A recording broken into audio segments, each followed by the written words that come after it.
Greetings, welcome to Crank It Up. I'm Jim Price, and I've regained control of the channel from Bandit, who was the guest host for last week's unexpected party.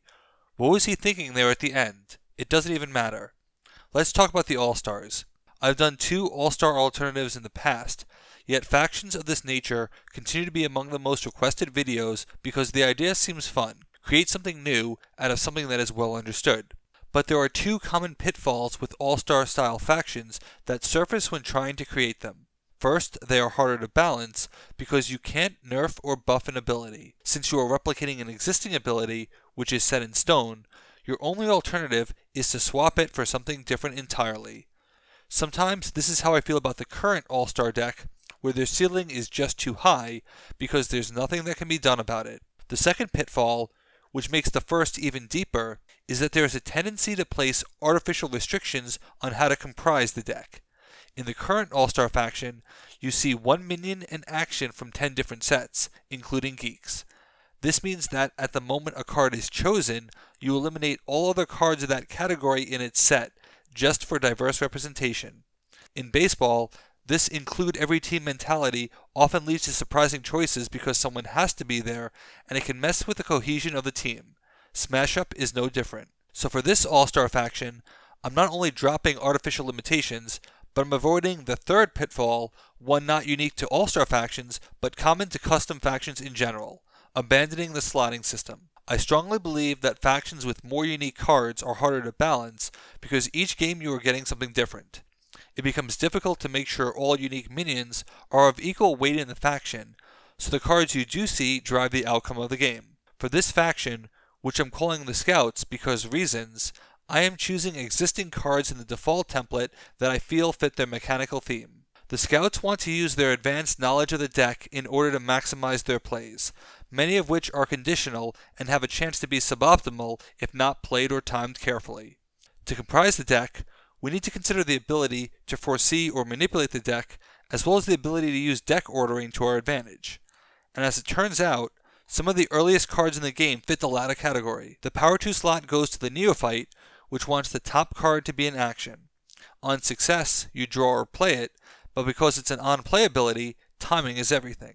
Actions are to Neophyte as minions are to Hoverbot. Now it's worth noting that Hoverbot derives a lot of its value from having robots at 18 total minions, whereas the Scouts have 10. If you think of it in terms of a single Hoverbot having 9 other minions as opposed to 17, that's a 50% reduction in success within the faction itself. Another mitigating factor is that the Scout minions have no power boosts, and you have the greatest chance of hitting a Neophyte, which wants a minion and an action in that order. This is high upside, but requires setup, and someone that will help with this setup is the Granny. Yes, the same Granny that appears in the current All-Star set. Here, Granny has a very specific purpose, to inspect and know when it is time to play which lower minion. The next minion is going to make Granny seem pretty weak, even though I think they serve a purpose together, Space Knight. Space Knight can draw a revealed action and even reorder the cards, but if the cards you returned were the wrong type, you can't remove them. This is where Granny would come in to move them to the bottom. They also play a role in getting to Space Knight. It's also worth noting that the draw on Space Knight is optional, and that plays well with the Neophyte. I won't draw it because I want it to be on top in order to play it. Given this playstyle, the hatching is the ideal action for this faction. But it doesn't exist here because the hatching is super strong, mitigated only by a lack of foresight. And given that this faction has the foresight, that's problematic. Instead, given the on-play nature of Neophyte and Hoverbot, Transformation is a good alternative as the first double feature. Transforming yourself wants on-play minions with no equity, which the Scouts provide. And since Deck Foresight helps you know what you are transforming into, you are getting the best of both worlds while not netting free minion plays, which the faction already has. But we have to consider the fact that Transformation could yield a Neophyte or Hoverbot, which would be subjecting them to activate their ability after a random shuffle.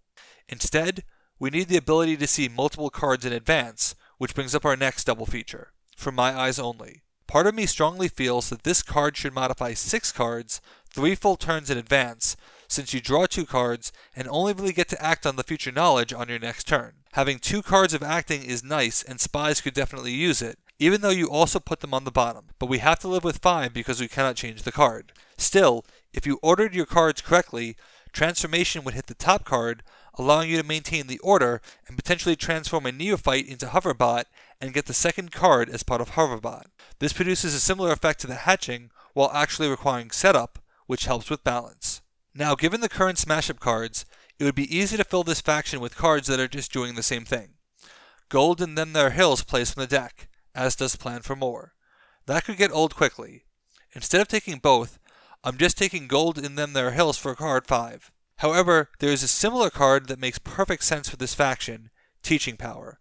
Teaching Power is a blind special for the Mythic Horses, but it shouldn't be blind for the Scouts. Additionally, the Scouts are more likely to have higher minion quantity without power, since they have no power boosts. They have both the need for the ability as well as the tools to maximize the ability, making it a good fit. And this becomes our 6th action. Going forward, it makes more sense to diversify the faction by giving them more flexible plays, aka things to do when they aren't manipulating the deck for payoff. And as I often say, base modifiers are among the most flexible cards to play. In this context, however, base modifiers also provide a target base for your minion plays, as if you are scouting out those locations. Pebble Gift is the only base modifier that benefits from playing off the top of the deck, because of its rarity, and Transformation and Hoverbot both trigger it. But deceptively, Pebble Gift is worse than many comparable actions that draw cards simply for playing there, regardless of how they are played. This makes it a good balance candidate to provide some payoff for Hoverbot while not making a deck swarm combo too strong. So Pebble Gift is our 7th action. To continue our sub-theme of localizing plays, Altar of Cthulhu is a good fit, since it allows for My Eyes Only to be played and utilized in the same turn. I like these types of cards because you can only utilize them for so long, and you'd be surprised at how most of these types of abilities actually belong to bases, not to base modifiers. But still, the more scouts on the base, the faster it closes, making it an interesting trade-off. One of the interesting things about deck manipulation is the fact that you can create a plan, but plans change. In light of this, Spider's Sense is a good fit for the faction because of its flexibility and its combo cards. This faction does not have a ton of guaranteed draw, and sometimes you need to expedite your deck, which can be done in Phase 2. But the ability to do something in Phase 3 is more intriguing when you know what you would get.